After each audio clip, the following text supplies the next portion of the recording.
It's actually not fixed. That's great. I'm gonna shut the pool off just so we can better hear. I have the downstairs unit, set the temperature up on that. So basically, here's the story. The guy came, he replaced the capacitor. Everything was good. It started up, it ran fine. Everything was great there. And then it was 2 nights later, I think, the 5th maybe, July 5th, because he came on the 3rd, I think. And I went upstairs. Lex and I called it a night because he was here, and we went upstairs. And I noticed when I went up, it seemed a little warmer than usual. Incidentally, this is on a 5-minute lockout from the thermostat. It's going to start in less than 5 minutes because I reset that already. So it could start at any time. And I have the temperature down a degree, so it'll definitely start. Basically, it didn't run again on the night of the 5th. So I said to, well, what I did is I came out here and I looked at the unit to find out what was going on. I left the thermostat on. It was calling for cooling, and there was nothing going on out here. No fan, no compressor. Clearly, the capacitor was not the issue. So I got a capacitor replaced that didn't need to be replaced.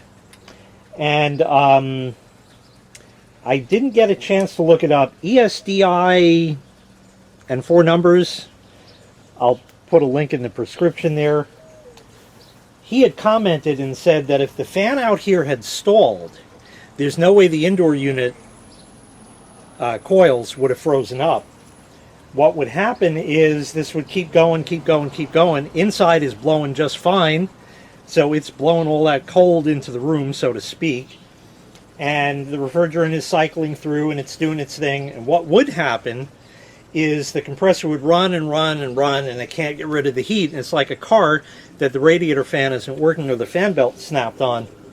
So it can't cool itself, and eventually the compressor would thermal out and then wait till it cooled down and start up again, and same process over and over again.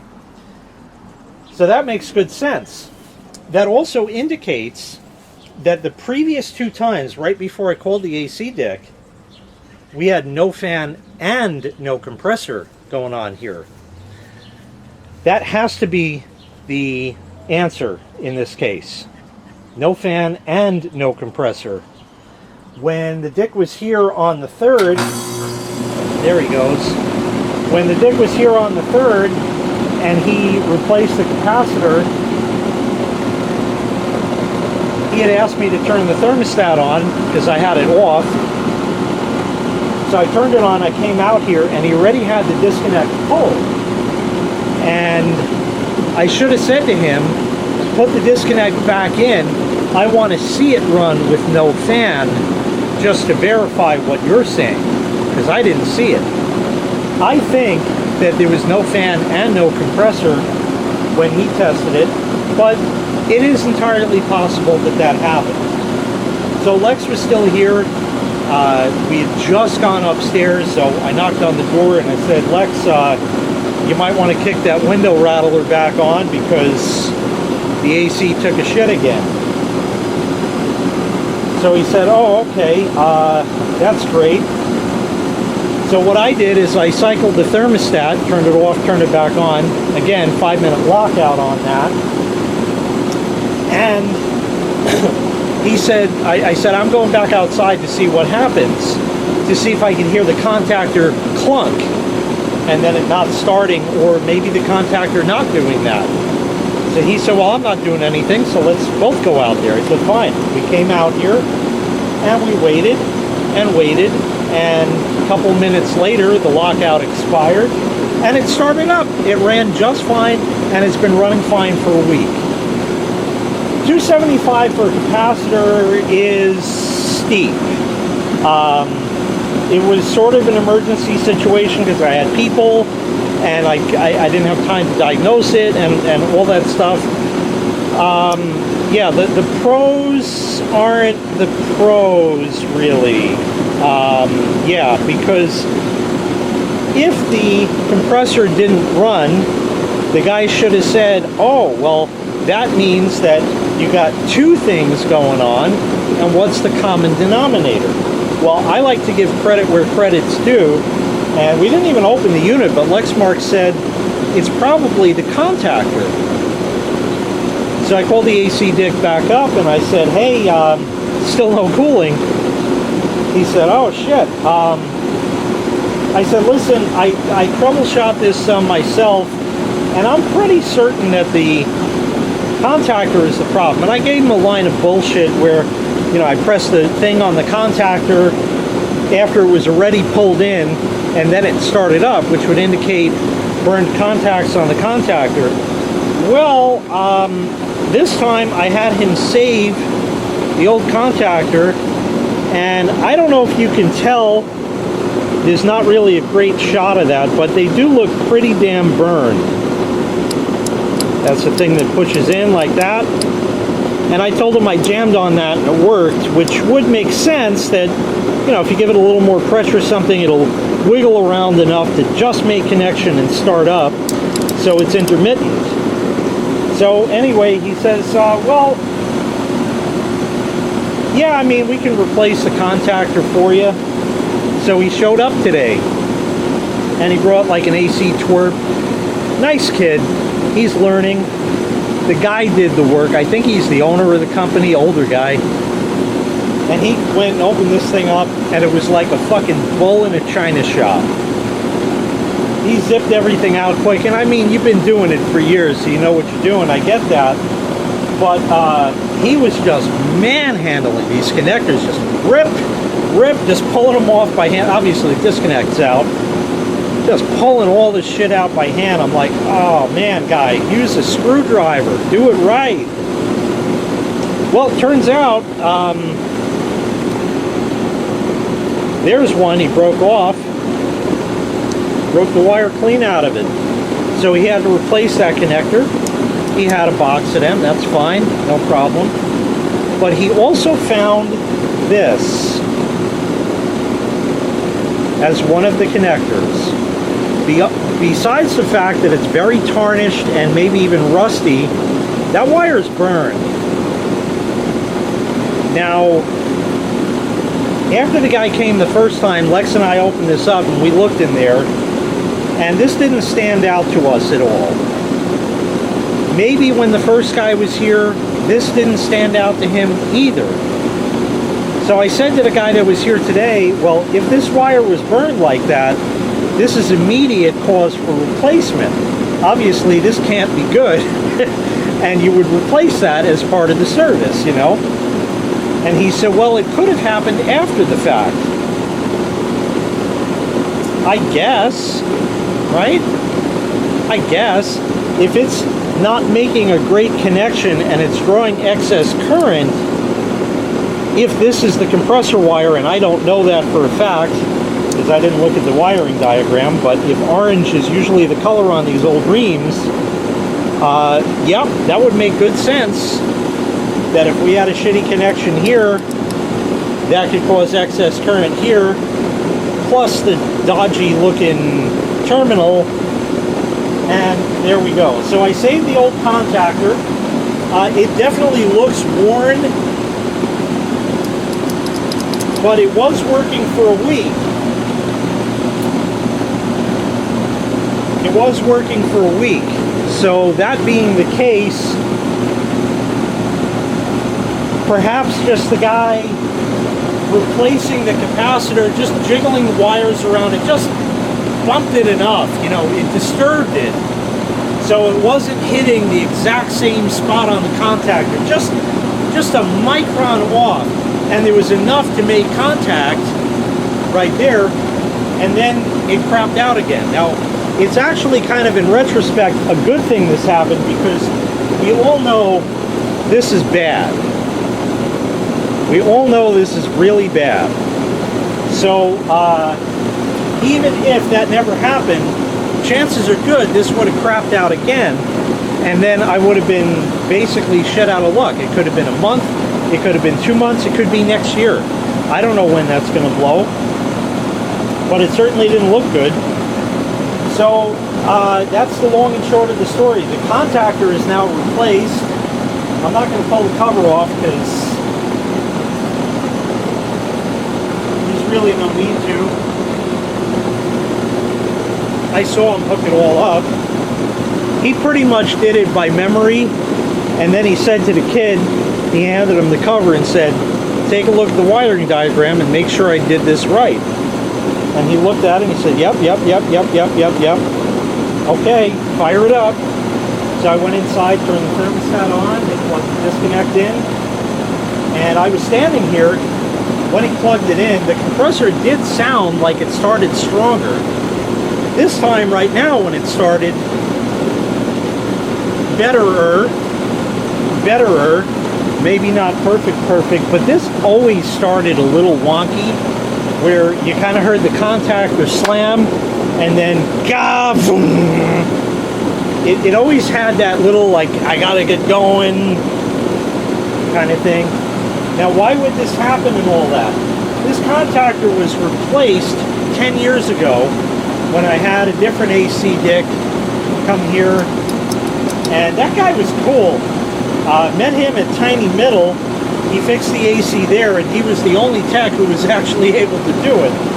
So I asked him, I said, can you come look at my units?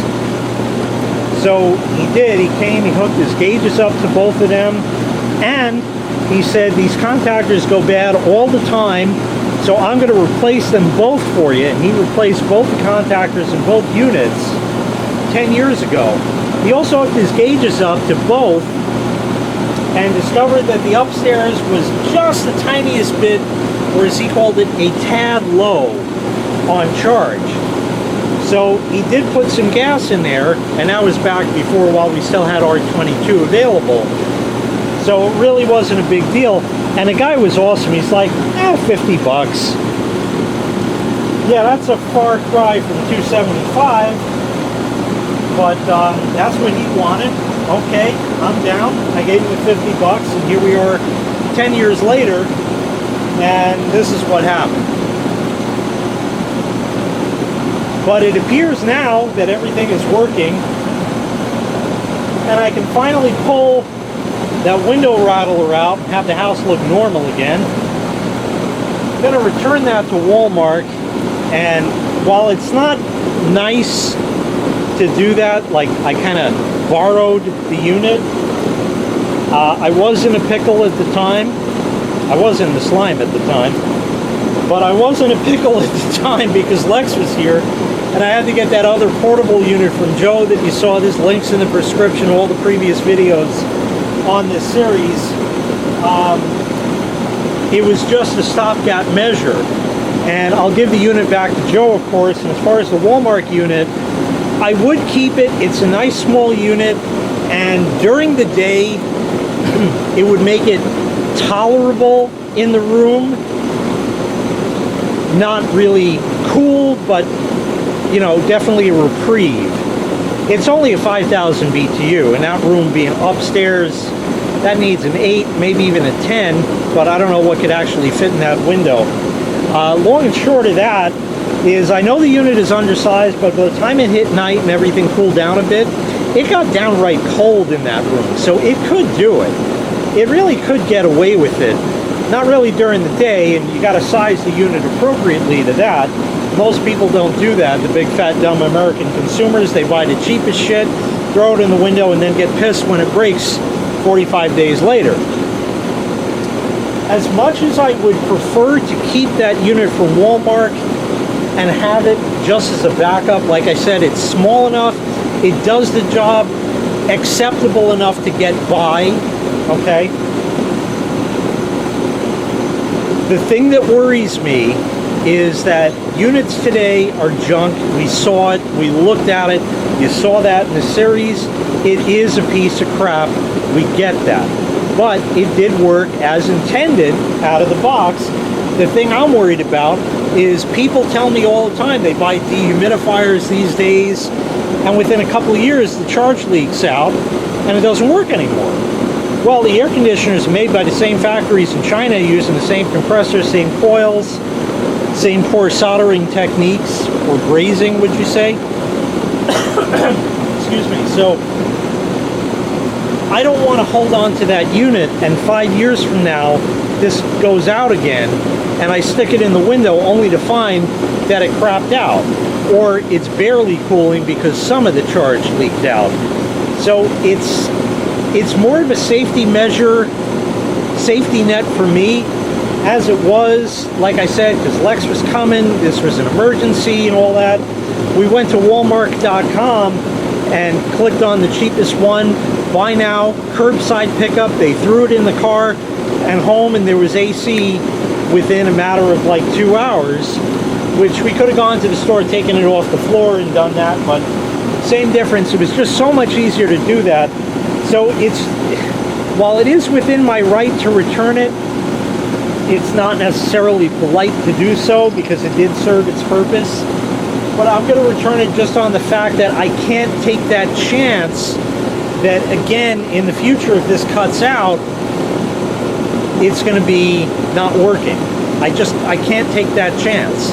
If this happens again, I can go to Walmart.com, click it, curbside pickup. You'll put it right in the car, and I'm back to where I was a week and change ago. But whatever happened, whatever the whole story was, how this thing got burned, I have no idea. Did the tech overlook that, the first guy? Maybe. Did Lex and I overlook that when I took the cover off after the first guy was here to just see what he did? Maybe. I don't know. It was kind of just looking to make sure everything was in place and that. Kind of looks to me that would stand out like a sore thumb, but I don't know. It's also kind of a shitty fit. It's loose. See, that should not be like that. You can squeeze that down, make it fit better, but something somewhere was not happy.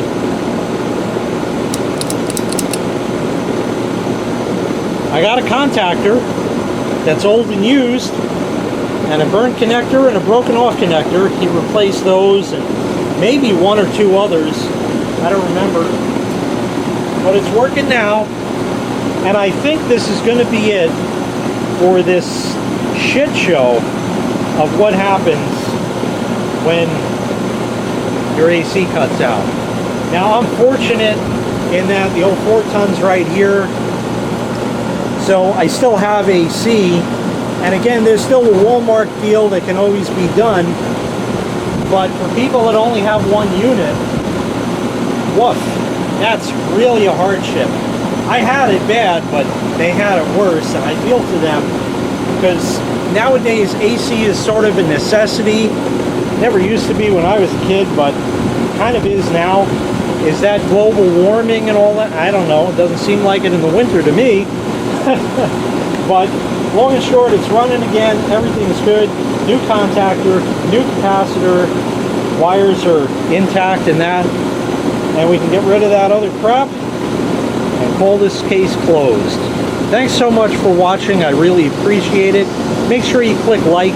Make sure you click subscribe. And take care. We'll see you next time. Yes, I will hold on to the old contactor just in the event of a problem. It can be swapped in on a temporary measure until I get a replacement. All right, we'll see you next time. Bye-bye.